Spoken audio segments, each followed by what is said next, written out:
مرحبا، إن شاء الله تكونوا بخير. أنا ليلى وهي قناتي المختصة بالوصفات الخالية من الجلوتين. إذا جاي على بالكم تعملوه حلا سهل وسريع وبسيط وطيب كتير وفاخر بنفس الوقت، وما بدكم تستخدموا مكونات كتيرة، وطبعا كلياتنا لما بنكون صايمين نشتهي نعمل هيك حلويات، فأنا بنصحكم تجربوا هاي الوصفة الرائعة. مثل ما لكم شايفين الشكل خطير وخرافي وكتير حلو، وعن جد بتقدروا تاخدوه معكم إذا كنتوا رايحين على عزيمة. كتير هيك ببيض الوش وكتير حلو، بتحسوا كأنه جايبينه من برا. اليوم إن شاء الله رح نعمل فطيرة أو كيكة التفاح والقرفة بطريقة سهلة مبسطة كتير، والطعمة روعة.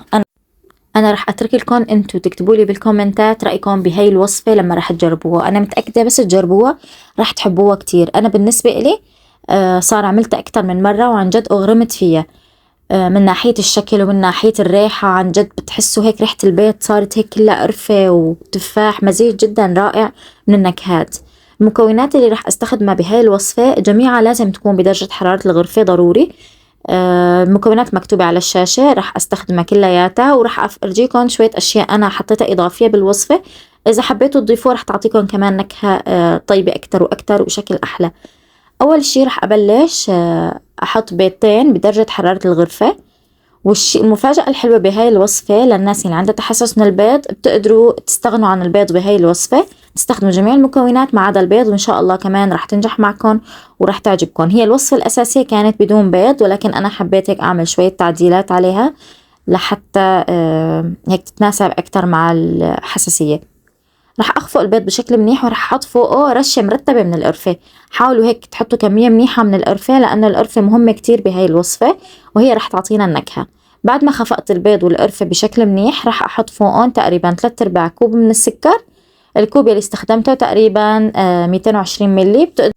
ومهم جدا إنه جميع المكونات تكون بنفس الكوب، نفس الكوب تقيسوا فيه كل المكونات. بخفق البيض والسكر والقرفة بشكل منيح لحتى أحس إنه السكر داب معي ونخفقه بشكل منيح. راح أضيف كمان حوالي 3/4 كوب من الحليب، ولازم ما الحليب ما بدي إياه يكون بارد، لازم يكون بدرجة حرارة الغرفة. مهمة كتير هاي النقطة، ما تستخدموا حليب بارد. نخفقهم كلياتهم مع بعض. وبالنسبة للقرفة دائما أنا بقولكم إنه احرصوا إنه تجيبوها من مكان مضمون إنه تكون خالية من الجلوتين، ما يكون فيها أي تلوث. بعد ما خلطتهم كلهم مع بعض رح أضيف حوالي 3 معالق كبار من الزبدة الطبيعية، ومهم جدا تكون كتير طرية ودرجة حرارة الغرفة. ما بدي إياها سائلة ولا بدي إياها قاسية، بدي تكون كتير طرية لحتى تنمزج معي بسرعة.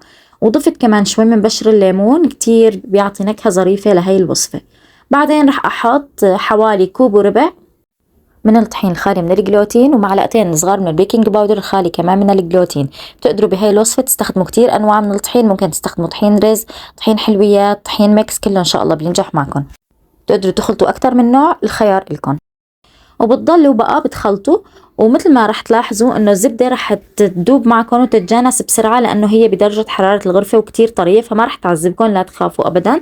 بخلط كل المكونات مع بعضهم بشكل منيح بالشوكة أو خفاء اليدوية لحتى أتوصل للقوام المطلوب. ما رح تاخد معي وقت كتير ورح تتجانس بسرعة، لأنه كل المواد كانت بدرجة حرارة الغرفة. إذا ضفتوا الحليب بارد هون رح تتعذبوا، لأنه رح تتماسك الزبدة وما رح تدوب معكم، لذلك قلت لكم حاولوا تستخدموا كله بدرجة حرارة الغرفة. وهلأ بعد ما خلطتهم كلهم وتجانسوا مع بعض رح أجيب شرائح التفاح وأرش عليهم كمان رشة مرتبة من القرفة، وكل ما كانت القرفة أكتر بتكون نكهة ظاهرة أكتر. شرائح التفاح ما ترفعوها كتير، حاولوا هيك تكون تخينة شوي لحتى تكون طعمتها ظاهرة وتكون أطيب. هلأ بقى رح أجيب قالب. إذا بدكم إياها تكون فطيرة بتقدروا تجيبوا قالب كبير وتخلوها تكون رقيقة. إذا بدكم إياها تكون كيكة أو يعني سميكة مثل ما أنا عملتها بتحطوها بقالب صغير. دهنت القالب منيح بالزيت أو بالزبدة، وراح أحط الخليط. مثل ما لكم شايفين قوام الخليط سميك شوي، أسمك من قوام الكيك. حاولوا توصلوا لهذا القوام، ممكن تحتاجوا لطحين أكتر شوي حسب نوع الطحين اللي أنتوا عم تستخدموه. مهم توصلوا لهذا القوام المطلوب. أنا تقريبا أخذت كوب وربع لحتى وصلت لهذا القوام. بعدين بتحاولوا تمهدوها، يعني بتمهدوا الخليط لحتى تبلشوا تصفوا فوق التفاح. ومثل ما لاحظتوا حطينا بقلب العجينة قرفة، ومع التفاح رح نحط قرفة. رح يعطيني نكهة كتير مميزة. رح أبلش أصف شرائح التفاح، تصفوها بالطريقة اللي أنتوا بتحبوها، وأنا لاحظت إنه كل ما كان تفاح أكتر بتكون أطيب وبتعطيني نكهة أطيب وأطيب. أنا حطيت تقريبا دورين من التفاح فوق بعض، والشرائح كانت شوي سميكة لحتى تضل ظاهرة النكهة معي.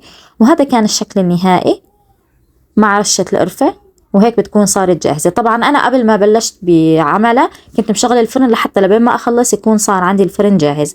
حطيتها بفرن حامي مسبقا على درجة حرارة 180، والوقت حسب كل حدا والفرن تبعه. وهي كانت النتيجة النهائية بعد ما استويت عندي، واختبرتها بعود، شفت انه طلع العود نظيف، معناتها بتكون صارت عندي تمام. ما تستعجلوا عليها، ممكن تاخد شوية وقت معكم حسب نوع القالب اللي عم تستخدموه، حسب الفرن اللي عندكم. ما في يعني فترة معينة لحتى تستوي معكم، كل حدا حسب فرنه. ومثل ما كنتم شايفين هالشكل عن جد شكل خرافي وبشهي كتير كتير. أنا كتير حابة أخذ رأيكم بهاي الوصفة، كتبولي بالتعليقات إذا كنتوا حبيتوا شكلها. مثل ما قلت لكم أنا أغرمت فيها، وكخطوة اختيارية حطيت فوق شوية عسل، حسيت إنه بيلبق كتير مع هاي الوصفة. بتقدروا تستغنوا عنه وبتقدروا تحطوه حسب ما أنتوا بتحبوا، لكن أنا يعني حسيت نكهته طيبة.